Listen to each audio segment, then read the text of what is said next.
महाराष्ट्रातले लोकसभा निवडणुकीचे 5ही टप्पे पार पडले असून आता इथल्या निकालाची प्रतीक्षा लागली आहे। तशीच प्रतीक्षा उत्तर महाराष्ट्रातून येणाऱ्या निकालाची देखील लागली आहे। या उत्तर महाराष्ट्रात जळगाव, धुळे आणि नंदुरबार असे 3 जिल्हे येतात। तसेच प्रशासकीय सोयीसाठी नाशिक आणि अहमदनगर जिल्हे जोडून उत्तर महाराष्ट्र विभाग तयार करण्यात आलेला आणि याच उत्तर महाराष्ट्रातून एकूण 8 लोकसभा मतदारसंघ येतात। यात धुळे, जळगाव, रावेर, नंदुरबार, नाशिक, दिंडोरी, अहमदनगर दक्षिण आणि शिर्डी। 2019 मध्ये झालेल्या लोकसभा निवडणुकीत उत्तर महाराष्ट्रात सर्वाधिक जागा या भाजपने जिंकल्या होत्या। भाजपला 6, शिवसेनेला 2 जागा मिळाल्या होत्या। काँग्रेस आणि राष्ट्रवादीला एकही जागा मिळाली नव्हती। आता या निवडणुकीच्या निकालामध्ये किती जागा कोणत्या पक्षाला मिळतील आणि उत्तर महाराष्ट्रातील या 8 जागांपैकी किती आणि कोणत्या जागांवर कुणाचं पारडं जड आहे याचा सविस्तर आढावा आपण या व्हिडिओच्या माध्यमातून घेणार आहोत। नमस्कार, मी मोहिनी जाधव आणि तुम्ही पाहताय लगाव बत्ती। सुरुवात धुळ्यापासून करूयात। इथं भाजपचे सुभाष भामरे विरुद्ध काँग्रेसच्या शोभा बच्छाव विरुद्ध वंचितचे अब्दुल रहमान असे उमेदवार रिंगणात होते। सुभाष भामरे तिसऱ्यांदा लोकसभेच्या मैदानात उतरले होते। त्यांच्या विरोधात काँग्रेसने नाशिकमधले आमदार डॉक्टर शोभा बच्छाव यांना उमेदवारी दिली होती। उमेदवारी अर्जाची प्रक्रिया सुरू होण्याच्या महिनाभर आधीच भाजपने डॉक्टर भामरे यांचं नाव जाहीर केलेलं। परिणामी त्यांना बराच मोठा कालावधी प्रचारासाठी मिळाला होता, पण तेच काँग्रेसला इथं उमेदवार देताना दमछाक झाली होती। शेवटी मतदारसंघाबाहेरील नाशिक स्थित शोभा बच्छाव यांना इथनं तिकीट देण्यात आलं। यामुळे काँग्रेसला पक्षांतर्गतल्या नाराजीचा फटका बसला। काहींनी उमेदवारी नाकारल्याने तर काहींनी बाहेरचा उमेदवार दिल्याच्या नाराजीतून काँग्रेस पक्षाला रामराम ठोकला।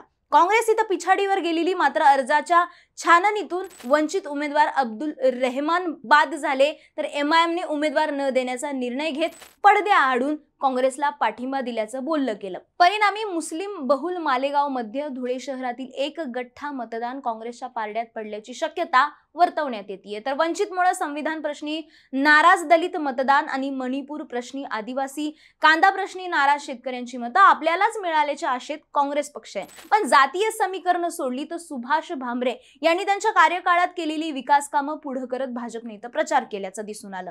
त्यात मतदारसंघात प्रस्थापित असल्यामुळे मैदानात तरी भाजप पक्षाची ताकद आणि भाजपचे उमेदवार भामरे यांचं पारडं जड दिसून आलं। आता जळगावचं पाहूयात।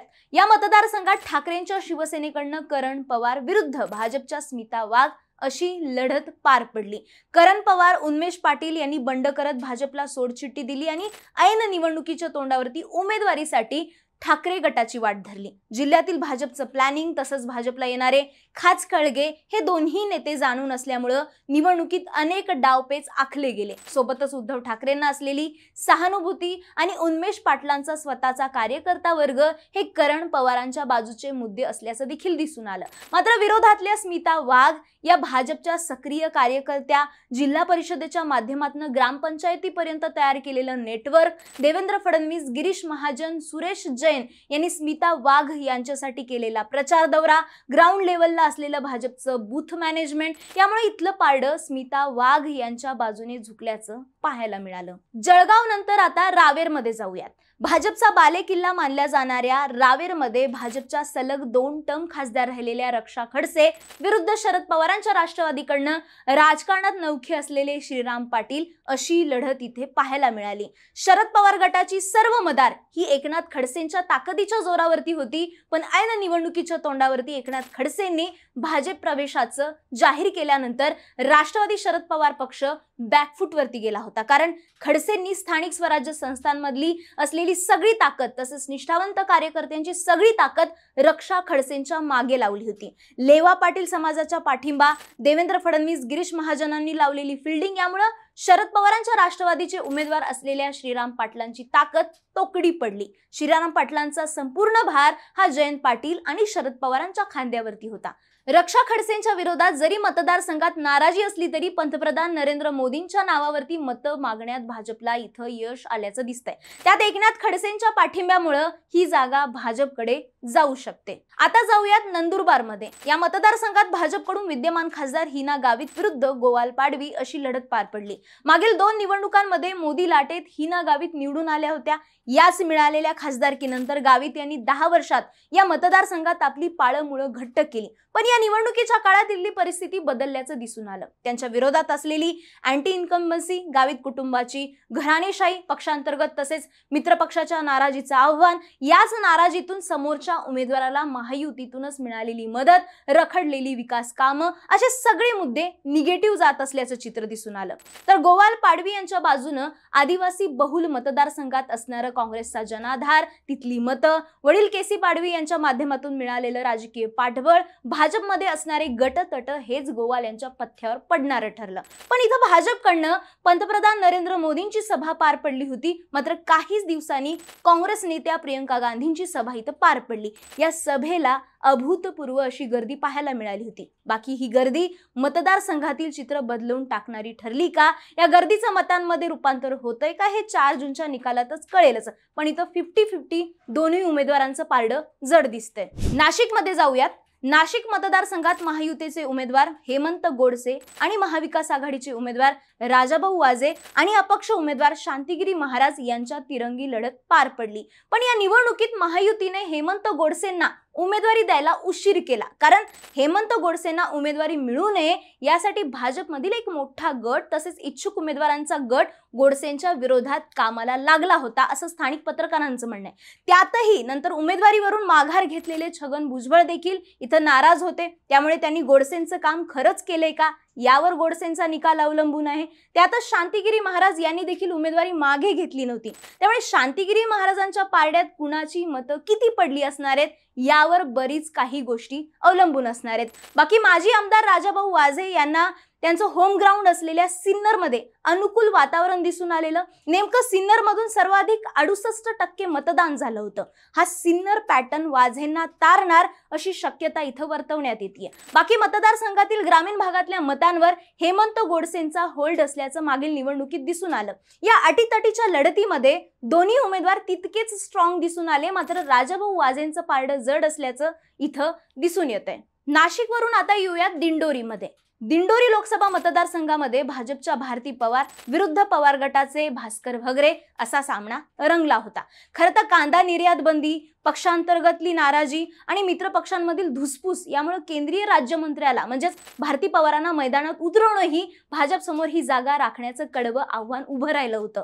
माकपला माघार घेण्यास लावत राष्ट्रवादी शरद पवार गटाने मतविभाजनाचा धोका दूर केल्याची ही खेळी इथं खेळली गेली. तेच दुसरीकडे भाजपला कागदावरती सर्व अनुकूल दिसणारी, सोपी वाटणारी ही निवडणूक शेवटच्या टप्प्यात आव्हानात्मक बनली होती. कारण स्वीय सहायकांमार्फत केला जाणारा कारभार, पदाधिकारी कार्यकर्त्यांशी संपर्काचा अभाव यामुळे डॉक्टर भारती पवारांना पक्ष संघटने नाराजीला तोंड द्यावं लागलं होतं. भारती पवारांची मित्रपक्षांच्या ज्या आमदारांवरती भिस्त होती त्यांच्यातही मतभेद उफाळलेले दिसून आले. या घडामोडींमुळे भारती पवारांच्या हातातून ही जागा जाते की काय असं चित्र इथं निर्माण झालंय. बाकी भरमसाठ आयात शुल्कामुळे कित्येक दिवस बांगलादेशात द्राक्ष निर्यात होऊ शकली नाहीये. त्याचा राग तसेच 5 वर्षात जवळपास 14 महिने कांद्याची निर्यात बंद होती. गेल्या डिसेंबरमध्ये निर्यात बंदी लागू झाली तेव्हा शरद पवार हे चांदवडमध्ये रस्त्यावर उतरले होते. महाविकास आघाडीने हा मुद्दा चांगलाच उचलून धरला होता आणि याचीच झळ भाजपला इथं बसू शकते. त्यामुळे इथं भारती पवार पुन्हा निवडून येण्याची शक्यता तशी कमीच दिसून येते. थोडक्यात इथला निकाल यावेळी बदलू शकतो. आता अहमदनगर दक्षिण मतदारसंघाचं बोलूयात.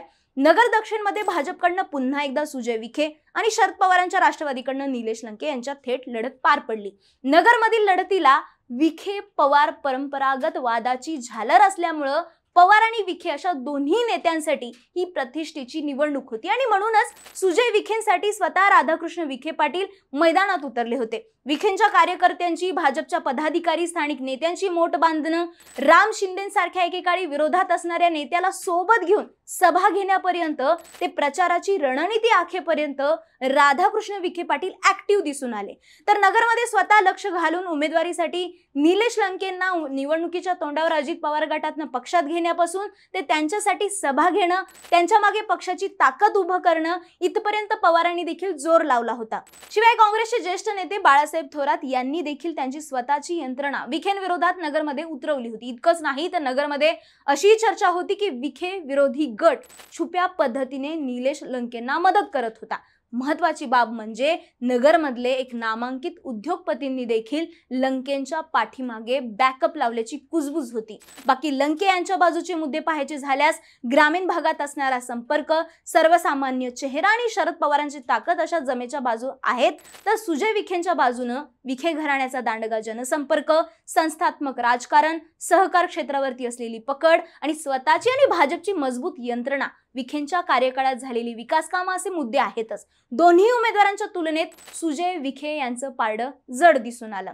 आता नगरवरनं शिर्डीला येऊयात। शिर्डीमधील लढाई ठाकरेंच्या शिवसेनेचे भाऊसाहेब वाकचौरे विरुद्ध शिंदेच्या शिवसेनेचे सदाशिवराव लोखंडे यांच्यात पार पडली, तर वंचित बहुजन आघाडीकडून इथं उत्कर्षा रूपवते देखील मैदानात होत्या। ज्या भागातून ठाकरेंच्या वाकचौरे यांना ज्यादा मतं मिळण्याची शक्यता होती, त्याच अकोले संगमनेरमधील स्थानिक उमेदवार उत्कर्षा रूपवते असल्याने त्यांचा थेट फटका वाकचौरेंना बसला असणार आहे का, हे निकालात समजून येईल। कारण गेल्या निवडणुकीत वंचितच्या संजय सुखदन यांना 63,287 मतं शिर्डीतनं मिळाली होती। यंदा तेवढाच टप्पा वंचितच्या उमेदवाराने गाठला, तर त्याचा थेट फटका हा वाकचौरेंना बसू शकतो। राहिला प्रश्न सदाशिवराव लोखंडे यांचा, तर लोखंडेंना उमेदवारी मिळाली म्हणून नाराज असलेले भाजपचे कार्यकर्ते नेत्यांची समजूत काढण्यासाठी चक्क एकनाथ शिंदे फडणवीसांना या मतदारसंघात यावं लागलं होतं।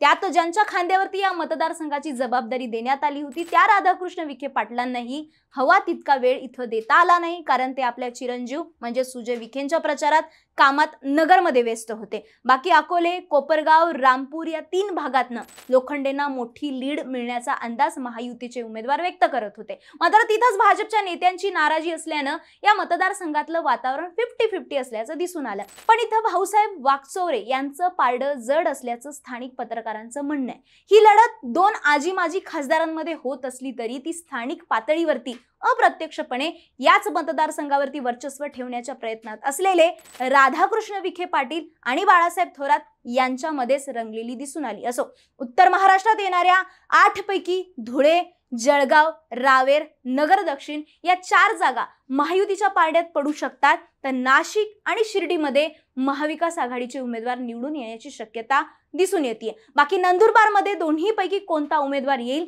याबाबत साशंकता व्यक्त केली जाते। पण तुम्हाला काय वाटतं, उत्तर महाराष्ट्रातल्या या 8 लोकसभेच्या जागांवर कुणाचा उमेदवार निवडून येईल? तुमचे अंदाज, तुमच्या प्रतिक्रिया कमेंट बॉक्समध्ये जरूर कळवा आणि लगावबत्तीच्या YouTube चॅनलला सबस्क्राईब करायला विसरू नका।